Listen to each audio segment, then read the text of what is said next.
Grow, Sell, and Retire is the podcast for the lazy overachiever. B.D. Dalton, author of True Gravity and Grow, Sell, and Retire, is here to give you his 25 years of secrets, tips, and systems to take your business to the next level. This is your chance to find out what is working in sales, marketing, and running your business. If you stop learning, you stop earning. Now, here's your host, BD, with today's GSR podcast.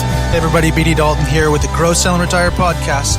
My interview with Mark Willis from Late Growth, also best-selling Amazon author and podcaster with Not Your Average Financial Podcast. So sit back, take some notes, and hopefully you can get a little bit more to help you grow, sell, and retire. Okay, everybody, welcome to the Grow, Sell, and Retire podcast. BD Dalton here, and I am on the podcast with Mark Willis of Late Growth, #1 selling author on Amazon, and also podcaster of Not Your Average Financial Podcast. But I love that title for the podcast. But tell us what the name of the book is, because that's even more intriguing and sounds like more fun. Oh, we had such a fun time writing it. And thank you, BD, for having me on the show. Yeah, the name of the book is How to Be an Amazon Legend and Fire Your Banker. That's amazing. And especially in today's world, actually after the global financial crisis and everything else we went through, lots of people would have liked to have done that a long time ago. But so, and you and I were chatting just before the show, is that we're both in the financial advice space. And it's so hard to differentiate yourself. So what are you doing? Obviously, you have some podcasts in the book. And what are you doing to differentiate yourself and not just being your average, everyday chartered financial planner? Yeah, so as a certified financial planning professional here in the United States, there's a dime a dozen out here. But I would tell you and your listeners to write a different story. Be as compelling as possible with the tale you're telling, with the story you're telling. And more importantly than anything else, make sure that you are not the hero of your own story, but your clients are the hero and you're merely their guide. You're specifically working with them to help reframe their mindset, reframe their future, reframe their existing circumstance. We all come with problems, challenges, financial objectives, whether it's sending our children to university or helping prepare ourselves for retirement that we can, feel good about and live with dignity. But majority of us woke up in the middle of a movie theater 45 minutes into the story, and we have no idea who the characters are, no idea what's going on, no idea what to do next or what's going to happen next. If you can imagine walking into a movie theater 45 minutes late, it's really disorienting to, what's going on. Why is this person saying this or that to the other person?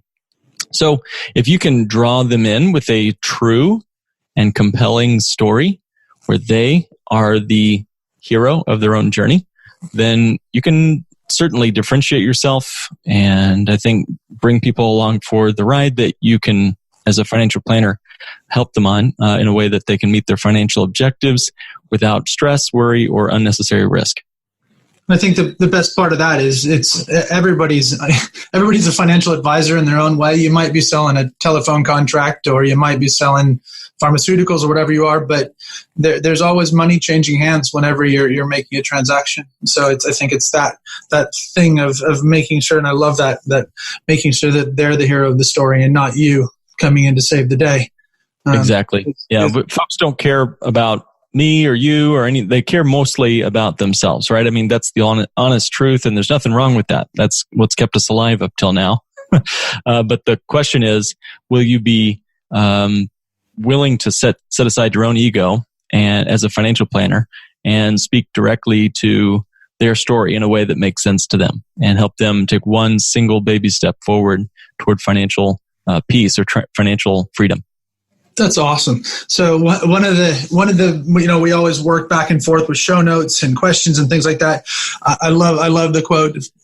How can somebody as an entrepreneur fire their banker? Because everybody, we watch Shark Tank. We run something called the Bull Ring, which does all this pitching for money and all this type of stuff. But how can somebody as an entrepreneur fire their banker? Well, that's a huge question, and it's a part of our story that we have developed and worked on with our clients over many years. I guess I'll just say, where is most of the trouble late in the financial universe. There's an old quote by Mark Twain who said, a banker is a fellow who will lend you his umbrella when the sun is shining, but wants it back the minute it begins to rain. And, if we look over the long term, there was a book written, that was the name of the book, I'd say, is better than anything I could have ever thought up. The book is called Debt, the First 5,000 Years. Debt, the First 5,000 Years. And it's by David Graeber, I believe. And folks could totally check that out if you've got plenty of time. But the main point of the book is debt and banking is a function that's existed as long as humans have civilized, have worked together in any capacity. And banks, on their very nature of their existence, especially since we've developed modern banking in this country, and I'm sure in the UK, as long as we've had centralized banking in both countries, which is over 100 years now, there's been an inflation of the money supply, which has provided inflation on, the devaluing of purchasing stuff, whether it's a car or your vacation or your own retirement. And folks wonder why their dollars don't go as far as they used to. Well, it's because banking has been outsourced from the family. 100 plus years ago, banks were the function of the banking at the local community. And as it's kind of grown and developed, we've now seen national and then multinational banks that take away the responsibility of the banking function in our lives. And I guess to put a fine bow on it, you can become your own source of financing if you have the right way to look at the world. If you know what's going on, you'll know what to do. But so many people don't know who they are in the play. Like Shakespeare's quote, the world is a stage and we're just merely actors thereon. But most of us, unfortunately, don't know the characters or who the villains are or who the heroes are in our own story. But if you can become the banker and reclaim the banking function in your own life, it won't matter what your mutual fund's rate of return was. It won't matter what the credit score, in this country we have credit scores, maybe something similar in the UK. It won't matter what your credit score is. If you're the banker, if you claim that function in your own life or the life of your family, you win, bar none. It's the smallest little hinge that can swing the biggest door in your financial life. And I'm honestly surprised that more financial planners don't see this as the opportunity it is to help their clients meet their financial objectives. And so some of the strategies that you've laid out, I'm sure, in the book, what are one or two of those that can help the listeners start to think about money and banking and financing themselves in a different way? Yeah, well, if you think about it, how often do we rely on lending for our businesses or for our personal lives? Here in the United States, the average American spends 35% of his or her income to service the debt load that they carry. Let that sink in, BD. That's 35% of your income just to service the debt. Now, we're saving less than 5% of our income in this country at this late stage in the bull market, by the way. And we're all celebrating that we have all these 401k millionaires.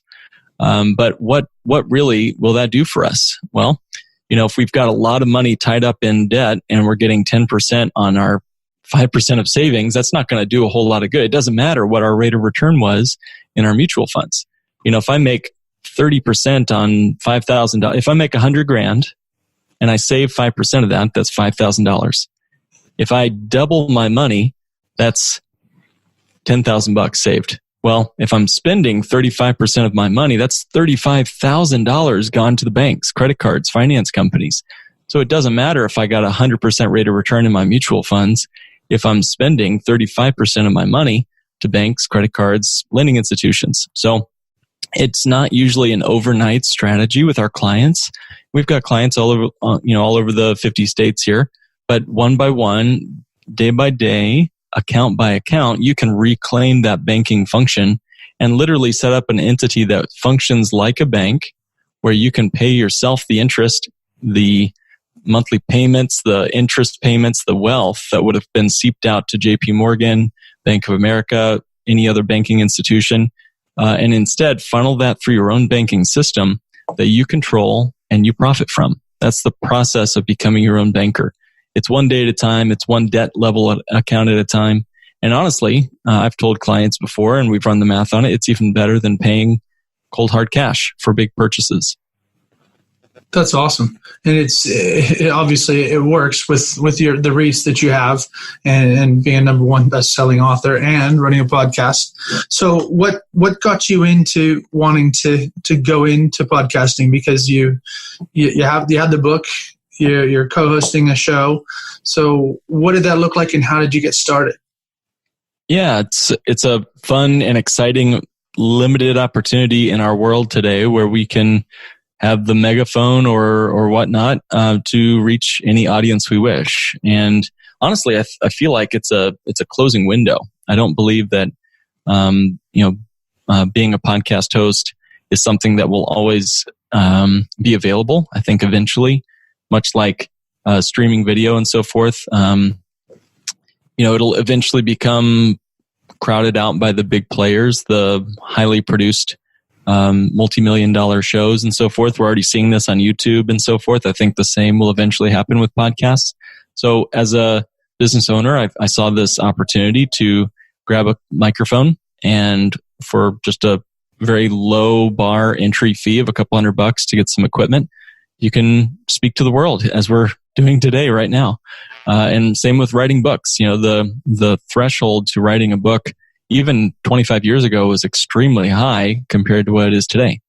What do you think that and we talked a little bit about it, and obviously we're on a podcast right now. So what do you think that a podcast does for you besides a bullhorn to tell the world, to get rid of the banks or to do some of the things that you want to do? What else does it do for you, do you believe?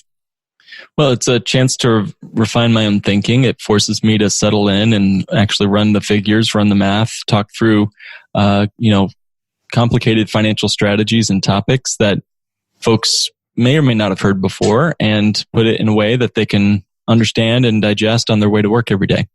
And for me, it's also a chance to get to know and to be known by our clients. It's not enough to simply have an annual check-in or a quarterly statement review with our clients today. They want more access to creative financial strategies and more access to their financial advisor, financial planner. So, I've personally just used podcasting. It won't always be around. There'll be something else, a few years from now. But for now, it's a great way to build trust and engage our audience and engage our clients. What do you think? Would you say the same? Yeah, I think it makes it so that people will either like or not like you. They'll like your pace. They'll like your tone. The words you use. What do you talk above their head? Do you do that type of stuff? So it gives them a chance to have a non-committal time on the sofa with you, if you want to put it right. Yeah, I like that. So they can sit back and just listen. So do I like the way Mark speaks? Does he speak in a language that I listen to? Does he have some of my similar beliefs? And, oh yeah, okay, I like that. And then that related back to my story about my grandma or whatever it is. Okay, then I'll give him the time of day to go sit down with him before he charges me some money. That's great. Yeah. So opt out, and you have fewer people who just aren't a good fit from their listening with you. They'll filter themselves out, which is a relief for the likes of you and me, I suppose. Yeah, and it's because we've got not time is of the essence. But I think the second thing it did, and I don't know if you wrote your book for this same reason, but it was one of those where I had lots of people asking me, how do you do this? How do you do that? And so writing the books was for the people that I didn't want to say, go away or leave me alone or have another hour-long coffee that purely benefits them, which I don't mind helping people, but I could give them something that says, here's the rule book, or here's the idea, and here's this, and go expand on it. If you can get to a level where you need my help further, come back. Right. So it was more of a give them the time and the effort that they needed by taking a little bit of time now to produce a podcast, to give them some of your ideas of firing their banker, becoming their own bank, so that they could grow and become better. But it's an easier way to help the world, and people get to self-select. They get to figure out if they want to listen to you or listen to me or listen to Freakonomics or whatever else it is that's out there. That's exactly right. Yeah.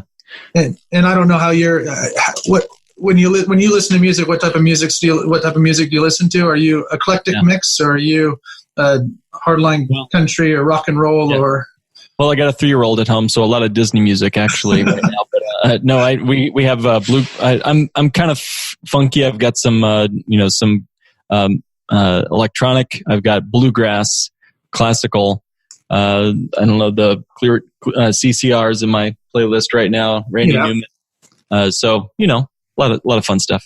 But I think that podcasting gives us that thing is sometimes I want to listen to Freakonomics. Sometimes I want to grow myself. Sometimes I want to just let my hair down. Sometimes I want to listen to jokes. And I think that the access we have to media now is phenomenal. I mean, and like you said, it's not stopping. It will morph, and my podcast will become the 8-track tapes of 2035 or whatever it's going to be. But for right now, it's our chance to make sure that we can change live 2 years at a time.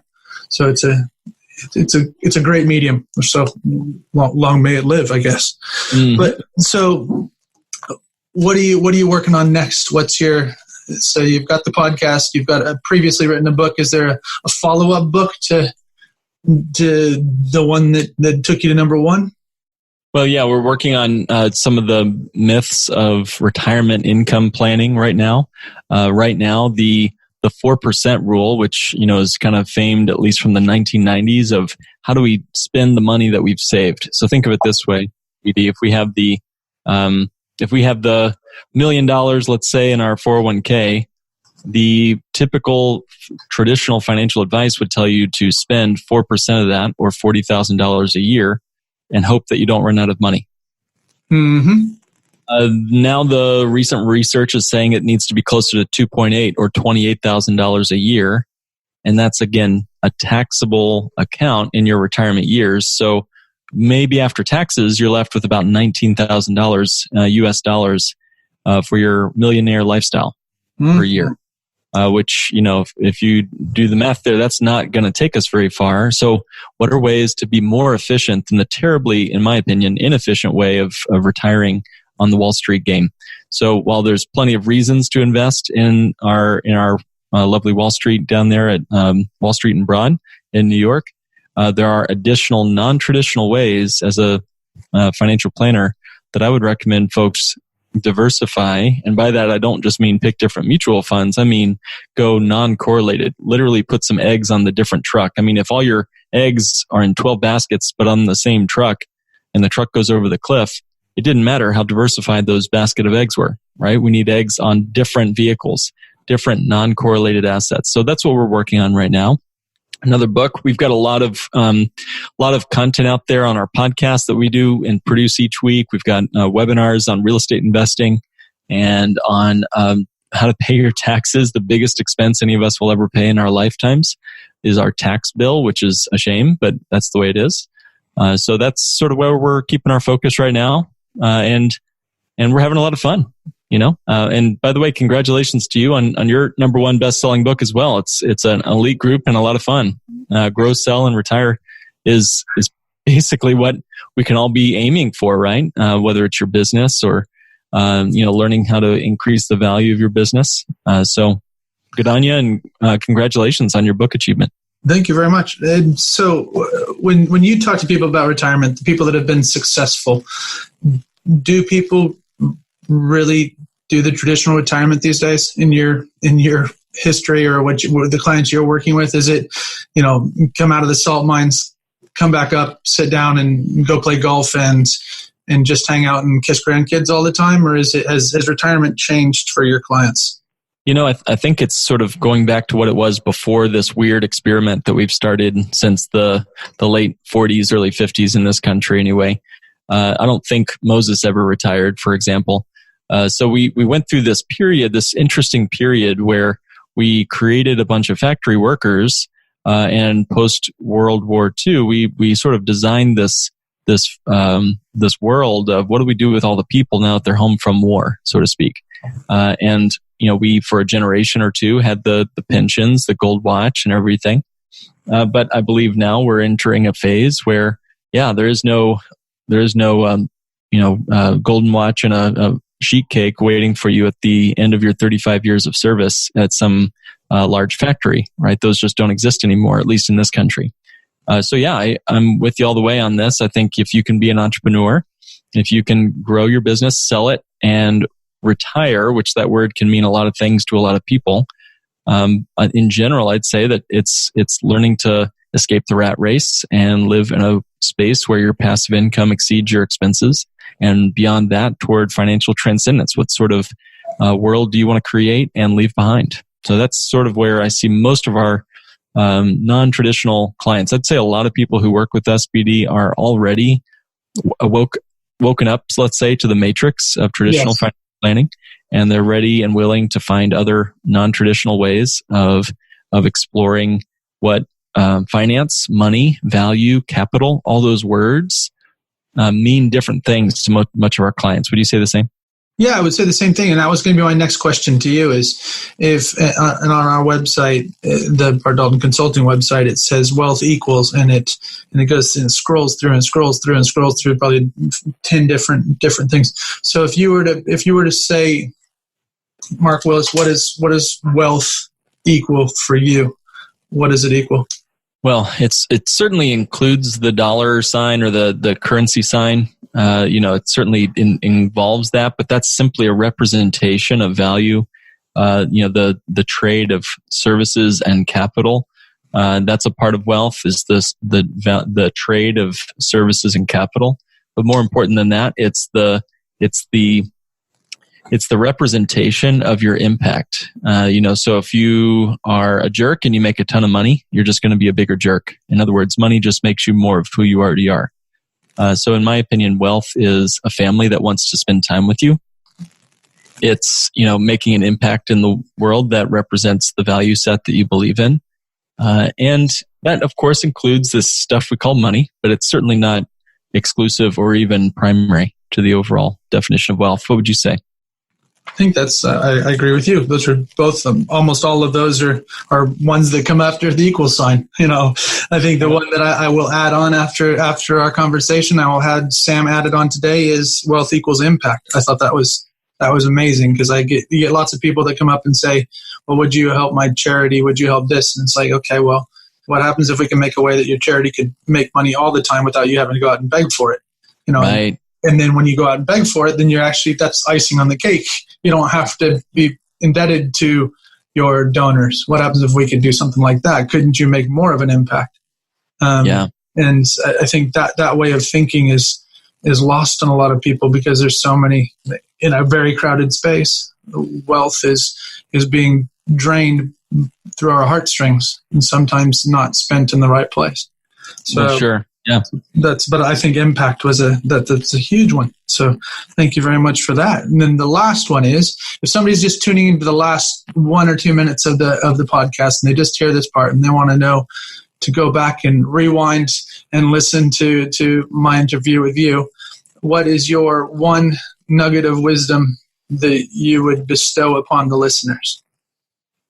Banking is the problem, but becoming your own banker is the solution.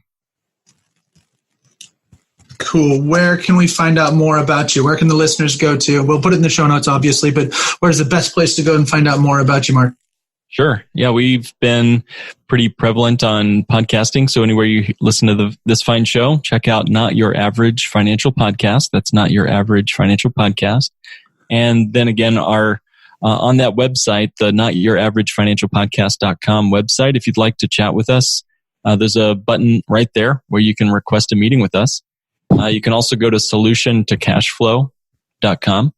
That's solutiontocashflow.com. Mm-hmm. Anybody who wants to chat with me or one of my colleagues, it's all spelled out, solutiontocashflow.com. Mm-hmm. If I or any of my colleagues are available, we'd love to speak with you and learn more about some of these strategies of banking on yourself to see if it's a good fit for you. Perfect. And repeat the name of the book again so that everybody can just, if this is the last thing they hear, they'll go back and rewind definitely. Well, hey, you can become the book's title is How to Be an Amazon Legend and Fire Your Banker. And we co-wrote that with a gentleman who's just absolutely killing it in the online selling space, online email or online Amazon arbitrage and that sort of thing. But the name of the title of the book is How to Be an Amazon Legend and Fire Your Banker. Mark Willis, thank you very much for coming on the Grow, Sell, and Retire podcast. Loved having you on, and hopefully the listeners have taken a lot out of trying to be their own banker. Keep up the great work, PD. We'll talk to you soon. Thanks. Thanks for joining us on Grow, Sell, and Retire. For more information, tools, or to book one of our team members to work with your team, business, or to speak at your event or conference, visit bartdaltonconsulting.com or email contact@bartdaltonconsulting.com. Buy the book True Gravity on Amazon. If you want to work for the rest of your life, that is your business. If you don't, that is ours.